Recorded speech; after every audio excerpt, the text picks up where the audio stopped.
முறை தள்ளி வைக்கப்பட்டு டிசம்பர் 17 நடக்க வேண்டிய மாநாடு வருகின்ற 21ஆம் தேதி. இன்னும் 3 நாட்கள் தான் இருக்கு. இது ஒரு மிகப்பெரிய ஒரு முக்கியமான ஒரு மாநாடு. தலைவர் அவர்கள் இளைஞரணிக்கு கொடுத்திருக்கக்கூடிய மிகப்பெரிய ஒரு சவால். கிழக்கிலே ஒரு வெளிச்சம் தோன்றுதே, உதயமானது வாழ்க்கை. இளைய படையே எழுந்து வருகவே, கழகம் காப்போம்.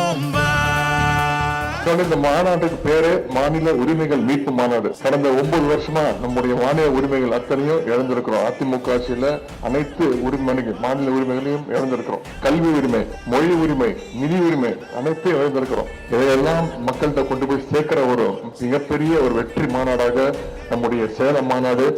இதுவரைக்கும் இந்திய வரலாற்றிலே இப்படி ஒரு சிறப்பான எழுச்சியான மாநாடு நடந்ததில்லை அப்படிங்கறத நம்ம மாநாடு ஒரு எடுத்துக்காட்டு மாநாடாக நடத்தி காட்டுவோம்.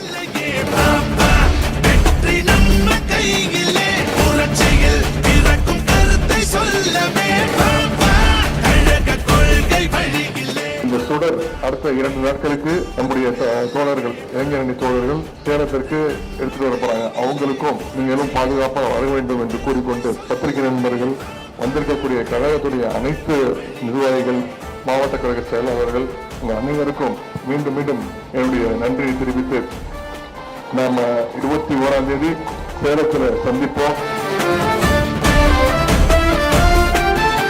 இளைஞரணி மாநாடு தலைவர் எந்த நம்பிக்கையோடு நமக்கு இந்த வாய்ப்பை கொடுத்தாரோ அந்த நம்பிக்கையை காப்பாற்றுவோம். கடந்த தேர்தலில் இளைஞரணி ஒரு மிக மிக முக்கியம் வந்திருக்கோம். தேர்தலுடைய வெற்றிகளுக்கு நம்முடைய தமிழ்நாட்டை மட்டும் இல்ல, இந்தியாவை காப்பாற்றணும்னா அதற்கும் இளைஞரணி தான் முன்களத்தில் நின்று வேலை செய்வோம் என்பதை கூறிக்கொண்டு வாய்ப்புக்கு நன்றி கூறி விடைபெறுகின்றேன். நன்றி, வணக்கம்.